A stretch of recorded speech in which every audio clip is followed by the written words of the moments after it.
السلام علیکم۔ تاریخ کے مطالعے سے پتہ چلتا ہے کہ یہ جب چنگیز خان اور ہلاکو خان کی فوجیں دوسرے ملکوں میں داخل ہوتی تھیں تو اس سے پہلے وہاں کے مقامی لوگوں کو وہ خریدتے تھے، ان کو لالچ دیتے تھے پیسے کا، اقتدار کا، اور وہاں سے وہ خبریں لیتے تھے اور اپنے لوگوں کے خلاف ان کو اٹھا کھڑا کرتے تھے۔ تو اس کے بعد جب اس علاقے کو وہ فتح کرتے تھے تو سب سے پہلے ان غداروں کو وہ مارتے تھے۔ کسی نے ان سے پوچھا ہلاکو خان سے کہ ان لوگوں نے تو ہماری بڑی مدد کی ہے، ان کی مدد کے بغیر تو ہم یہ علاقے فتح ہی نہیں کر سکتے تھے، تو سب سے پہلے آپ نے ان کو سزا دے دی۔ تو اس نے آگے سے کہا کہ جو اپنوں کو نہیں ہے وہ ہمارا کیسے ہو سکتا ہے۔ تو یہ بہت بڑی بات ہوتی ہے، جو اندر کے غدار ہوتے ہیں نا، یہ بہت بڑے مجرم ہوتے ہیں اور بہت زیادہ انہوں نے یعنی کم عقلی کا فیصلہ کیا ہوتا ہے، لالچ میں آ جاتے ہیں۔ جس طرح ہمارے سیاسی لوگوں کو لوٹے کہا جاتا ہے، یہ بک جاتے ہیں، جدھر مال دیکھتے ہیں ادھر ان کا رخ ہو جاتا ہے۔ اور جو مخلص مومن ہوتے ہیں وہ جنت کی طرف دیکھتے ہیں کہ جنت حاصل کرنے کے لیے، خالص اللہ کی رضا کے لیے وہ اس مومنوں کی جماعت میں شامل ہوئے ہوتے ہیں، سبیل المومنین کو انہوں نے اختیار کیا ہوتا ہے۔ اور یہی وہ چیز ہے جو ہر نمازی اپنی نماز کے اندر کہتا ہے، ایاک نعبد و ایاک نستعین اہدنا الصراط المستقیم۔ اے اللہ ہم تیری عبادت کرتے ہیں، تجھ سے مدد مانگتے ہیں ہر معاملے میں۔ بہت تعلق پیدا کرنے والی سورہ ہے، یہ دعا ہے۔ اور یا اللہ ہمیں ان لوگوں کے راستے پر چلا جن پر تو نے انعام کیا، ان لوگوں کے راستے پر چلا۔ تو اسلامی تاریخ کا اگر آپ مطالعہ کریں تو مخلصین مومنین نے کبھی اپنے سسٹم کے ساتھ غداری نہیں کی ہے، اور یہ سسٹم ہے ہی ایسا کہ جو غداری کرے گا اس کی سزا موت ہے۔ اسلامی حکومت جب ہو تو غداروں کو بالکل نہیں چھوڑا جاتا ہے۔ انصاف قائم کرنے کے لیے غداروں کا سر قلم کرنا بہت ضروری ہوتا ہے اسلامی حکومت کے اندر۔ یہ بہت بڑے مجرم ہوتے ہیں، اس لیے خلوص پیدا کرو اللہ کے بندو۔ خلوص دین اسلام خیر خواہی کا نام ہے۔ پوچھا گیا کس کے ساتھ خیر خواہی؟ بتایا گیا اللہ کے ساتھ خیر خواہی، رسول کے ساتھ خیر خواہی، مسلمانوں کی اجتماعیت کے ساتھ خیر خواہی، مسلمانوں کے امیر کے ساتھ خیر خواہی، اور عام لوگوں کے ساتھ خیر خواہی۔ اللہ کے ساتھ خیر خواہی کا مطلب یہ ہے کہ اللہ کی بات کو دل و جان سے قبول کیا جائے، اس کی فرما برداری کی جائے، خلوص پیدا کیا جائے۔ رسول کی خیر خواہی یعنی رسول صلی اللہ علیہ وآلہ وسلم کی پیروی کی جائے اور ان کو اللہ کا رسول مان کے بالکل دل راضی ہو جائے۔ رضیت باللہ ربا و بالاسلام دینا و بمحمد النبیہ۔ نبی علیہ السلام نے فرمایا جس نے یہ دعا پڑھی صبح شام، قیامت کے دن اللہ اس کو خوش کر دے گا۔ اس کا مطلب یہ ہے کہ مومن کہتا ہے کہ میں اللہ کے رب ہونے کے اوپر، رسول صلی اللہ علیہ وآلہ وسلم کی رسول ہونے کے اوپر اور اسلام کے دین ہونے کے اوپر میں بالکل راضی ہوں، خوش ہوں، مطمئن ہوں۔ تو اللہ جو کہ بہت قدردان ہے وہ قیامت کے دن اس کو خوش کر دے گا مالک۔ اسی طریقے سے مسلمانوں کے ساتھ خیر خواہی یعنی ہر مسلمان کے لیے دل میں عزت اور احترام رکھنا، کوئی بغض نہ رکھنا، اس کی خیر خواہی جانا، یہ ایک مومن کی نشانی ہے۔ پھر مومنوں کے امیر کے ساتھ خیر خواہی، بہت ہی خلوص اس کے ساتھ، اس کی پیٹھ پیچھے اس کے خلاف پروپیگنڈے نہ کرنا، اس کے دشمنوں کے ساتھ مل نہ جانا، اور اپنے امیر کی اطاعت اور محبت۔ یاد رکھیے جہاں محبت ہے وہاں اطاعت ہے، محبت کے بغیر اطاعت نہیں ہو سکتی اور اطاعت کے بغیر محبت نہیں ہو سکتی ہے۔ تو یہ ساری چیزیں اپنے ذہن میں رکھیے اور اپنے آپ کو دیکھیے کہ آپ کہاں کھڑے ہیں، کیا یہ صفات آپ کے اندر ہیں؟ تو یہ جو مومنوں کی جماعت ہے سبیل المومنین ہے، توحید کے اوپر قائم ہے۔ اس دور کے اندر جو توحید کی دعوت اٹھی اس کے اوپر قائم ہیں، ایک لمحے کے لیے بھی پیچھے نہیں ہٹے ہیں۔ لوگ ہٹتے رہے ہیں، ہم نہیں ہٹے ہیں، ہم لوگ نہیں ہٹے ہیں، ہمارے ساتھی نہیں ہٹے ہیں، الحمدللہ نہیں ہٹیں گے، چاہے ہماری تعداد کم ہو جائے، ختم کر دیا جائے ہمیں اس جرم میں۔ اگر دین اسلام کے ساتھ وفاداری، ایمان کے اوپر جم جانا، شرک کا رد کرنا اور طاغوت کی نشاندہی کرنا، کوئی ناراض ہو، کسی پر چوٹ لگے، تو اگر اس وجہ سے یہ ایک جرم قرار دیا گیا ہے، ہمیں انتشاری اور باغی قرار دیا گیا ہے، تو ہم اقراری مجرم ہیں، ہم بالکل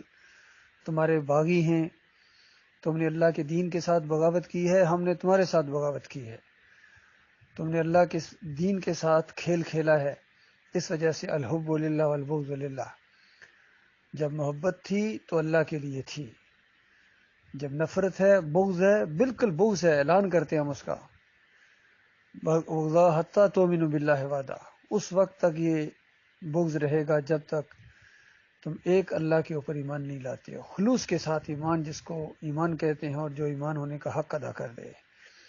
ایسے لوگ ہمارے دوست ہیں، ہمارے بھائی ہیں، وہ سواری کرے، ہم رکاب تھامیں، ان کی جوتیاں سیدھی کرنے بھی یقین کیجیے ہم اپنی عزت سمجھتے ہیں، جو ایسے مخلص مومن ہیں، چاہے غریب ہے، چاہے امیر ہے، چاہے جس علاقے کا ہے، اور جو اللہ کے دین کے ساتھ غداری کرے گا، کفر و شرک پھیلائے گا، راستہ ٹیڑھا کرنے کی کوشش کرے گا، تو ایسوں کو ہم چھوڑنے والے نہیں ہیں، ایسوں کا پیچھا کیا جائے گا، ان کا تعاقب کیا جائے گا، ان کے اوپر نظر رکھی جائے گی، اور ان کے ساتھ بالکل ذرا سختی کے ساتھ، یاد رکھیے بھائیو، عام لوگوں کے ساتھ دعوتی میدان میں بہت نرمی ہے، مومنوں کے ساتھ بہت ہی نرمی کا معاملہ ہوتا ہے، لیکن یہ غداروں کے ساتھ اور فسادیوں کے ساتھ اگر آپ نرمی کریں گے تو پھر یہ اجتماعیت قائم نہیں رہ سکتی ہے، پھر یہ سسٹم قائم نہیں رہ سکتا ہے، تو ایسوں کے ساتھ ذرا سختی کے ساتھ معاملہ ہوتا ہے۔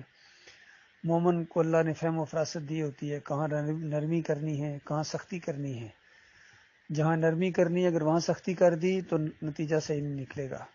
اسی طرح جہاں سختی کرنی ہے وہاں اگر آپ نرمی کرنا شروع ہو جائیں تو پھر آپ جماعت نہیں چلا سکتے ہیں، پھر نظم نہیں چلتا ہے، تو یہ فیصلہ کرنا ہوتا ہے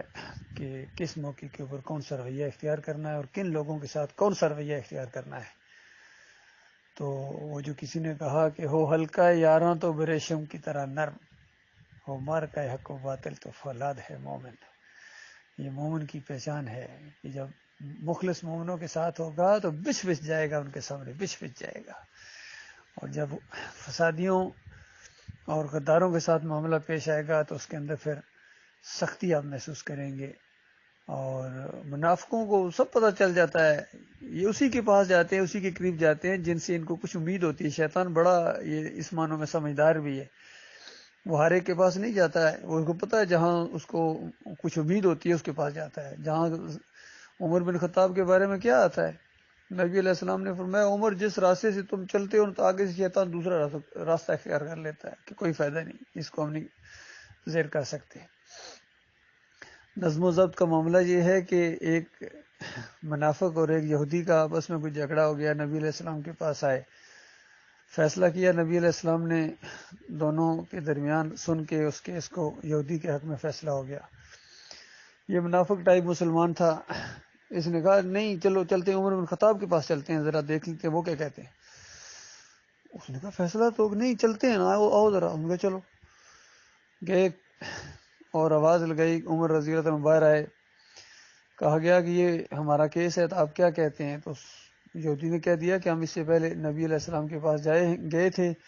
انہوں نے یہ فیصلہ کر دیا میرے حق میں، لیکن یہ کہتا ہے چلو عمر کے پاس چلتے ہیں۔ ان کا اچھا کوئی بات نہیں، میں فیصلہ اس کا کر دیتا ہوں۔ اندر گئے، واپس آئے ننگی تلوار لے کے اور اس منافق کی گردن اڑا دی،